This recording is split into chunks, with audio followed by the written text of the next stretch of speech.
Gus Dur nama lengkapnya adalah Abdurrahman Wahid. Cepat, Dionysius. Kalau kau duduk juga ujung-ujungnya ke belakang, ngapain kau putar? Hah? Duduk juga ujung-ujungnya ke belakang, saya kira kau mau maju. Oh, Tuhan tidak bisa dibuka. Yang ke? Ya astagfirullah. Yang keras ada isi. Oh ya sip. Yang kedua, pemerintahan Jokowi. Abdurrahman Wahid. Jokowi itu punya masalah dengan Roy Suryo, selesai dulu baru kita bahas ya. Pemerintahan Abdurrahman Wahid atau Gus. Oke. Ketika MPR mereka membatalkan pidato pertanggungjawaban dari B.J. Habibie, maka pada tahun 1999 MPR kemudian mengadakan pemilu. Dalam pemilu ini pada tanggal 21 Oktober tahun 1999 dipilihlah Gus Dur sebagai presiden. Sehari kemudian 22 Oktober tahun 1999 dipilihlah Megawati sebagai wakil presiden. Oke, jadi Gus Durnya sebagai presiden, Megawati sebagai wakil. Oke, ingat setiap presiden mempunyai pembantu yang disebut dengan menteri.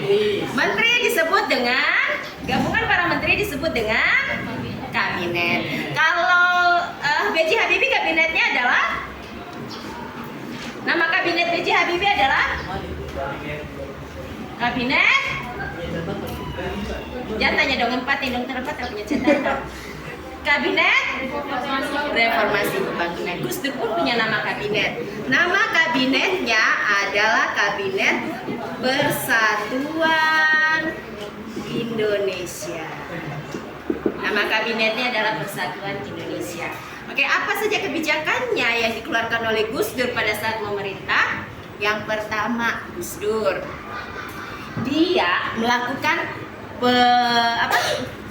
penghapusan terhadap Departemen Penerangan dan Departemen Sosial. Dia hapus. Karena kenapa? Karena Departemen Penerangan dan Departemen Sosial adalah orde baru. Dia ingin melakukan, tujuannya adalah untuk melakukan perampingan. Yang kedua, dia membentuk departemen baru, yaitu Departemen Eksplorasi Laut. Kenapa dia ingin membentuk departemen baru yaitu eksplorasi laut? Karena Indonesia adalah negara yang berbentuk maritim. Dia ingin menghilangkan semua tentang orde baru karena pada masa Soeharto Indonesia dibentuk sebagai negara maritim, sudah kepulauan sayang. Dia ingin mengubah karena Soeharto pada saat itu membentuk Indonesia sebagai negara. Ayo, kalau Gus Dur ingin negara Indonesia dalam maritim dengan membentuk eksplorasi laut, dia ingin mengubah dari orde baru karena orde baru sistem negaranya adalah agraris. Makanya waktu zaman Soeharto, kita Indonesia yang mengekspor beras ke luar negeri. Zaman reformasi, luar negeri yang mengimpor beras ke Indonesia karena pengurangan dari agraris ini. Oke. Nanti eksplorasi laut ini kemudian diubah namanya menjadi Departemen Perikanan dan Kelautan. Yang ketiga, dia memisahkan TNI dan Polri. Kalau pada zaman Orde Baru, TNI dan Polri digabung menjadi ABRI. ABRI. Angkatan Bersenjata Republik Indonesia. Kenapa Gus Dur ingin mengubah? Karena menurut dia Polri tugasnya adalah untuk mengamankan masyarakat, lingkungan masyarakat. Sedangkan TNI tugasnya adalah untuk pertahanan dan keamanan negara. Jadi dia ingin pisah, tidak boleh sama. Polri tetap untuk lebih kepada keamanan masyarakat dan lingkungan masyarakat. Kalau TNI itu lebih kepada pertahanan dan keamanan. Apalagi yang dilakukan oleh Gus Dur? Yang keempat, dia melakukan sifat yang disebut dengan pluralisme. Apa itu pluralisme? Di mana dia memberikan kebebasan beragama, di mana dia mensahkan adanya agama baru di Indonesia, yaitu Konghucu, dan juga mengizinkan adanya perayaan Imlek. Jadi Gus Dur yang mengizinkan. Jadi awalnya hanya 5 agama, yaitu Islam, Kristen, Protestan, Katolik, Hindu, dan Buddha. Kemudian dia tambah satu dengan Konghucu. Kemudian mengizinkan adanya perayaan Imlek. Apalagi yang kontroversial dari Gus Dur? Yang kelima yang kontroversial adalah dia mengubah nama Irian Jaya menjadi Iya, Gus Dur yang mengubahnya. Tanggal 1 Desember tahun 2000 dia mengubah nama Irian Jaya menjadi Papua. Irian Jaya ini digunakan oleh Orde Baru. Nih, ada kebijakan-kebijakan kontroversial lagi yang dilakukan oleh Gus Dur selain pluralisme dan mengubah nama Irian Jaya menjadi Papua, yaitu dia ingin menghapus staf MPR dan mengizinkan adanya kembali organisasi komunis, yaitu PKI. Yang ketujuh, dia melakukan sebuah kebijakan yang sangat kontroversial, yaitu mengeluarkan dekret presiden. Sekarang pertanyaan ibu, dekret presiden keluarnya kapan? Zaman siapa? Sebelum Gus Dur. Dekret presiden dikeluarkan oleh Soeharto. Kamu ini tidak punya catatan, asal bunyi ya. Tidak punya catatan ini. Dekret presiden dikeluarkan oleh apa? Soekarno. Isi dekret presiden zaman demokrasi terpimpin ada berapa? 2, 1. 1.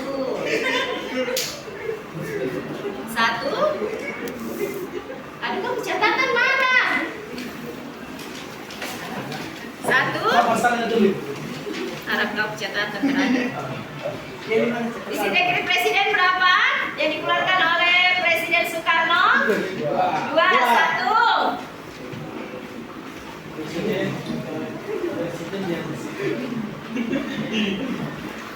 Tugas ya. Sebentar saya selesai mengajar. Kalau kalian mau pulang, kasih tunjuk saya dekret presiden baru kamu pulang. Iya.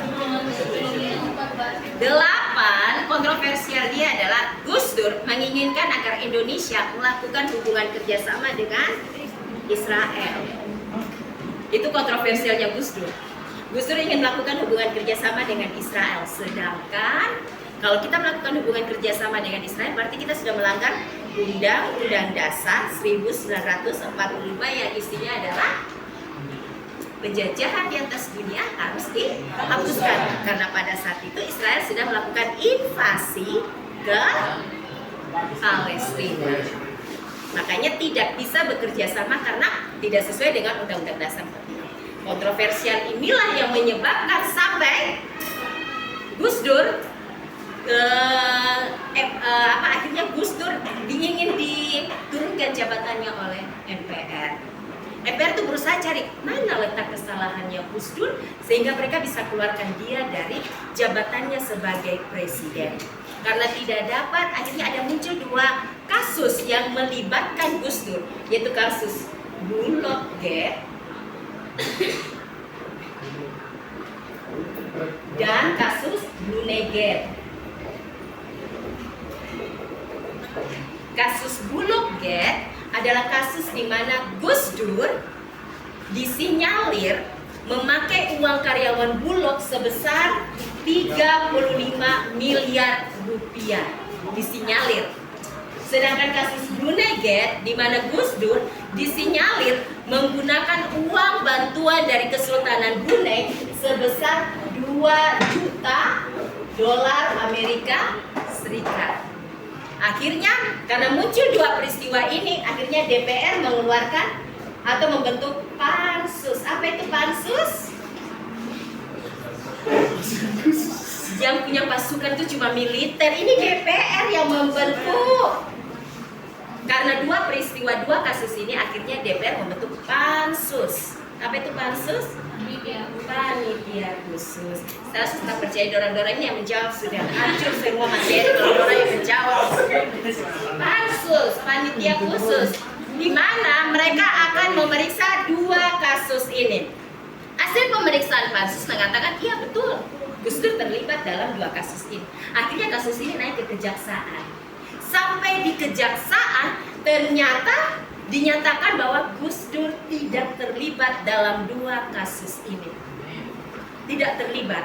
Ingat, dia adalah presiden. Tidak mungkin dia dikenakan kasus ketika menjabat sebagai seorang presiden. Akhirnya dengan kebijakan presidennya itulah kemudian dia mengeluarkan dekret presiden yang isinya satu, membubarkan DPR.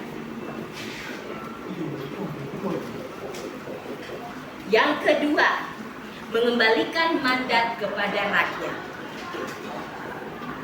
Yang ketiga, karena anggota DPR rata-rata dari Partai Golkar, akhirnya Gus Dur mengatakan bubarkan Golkar.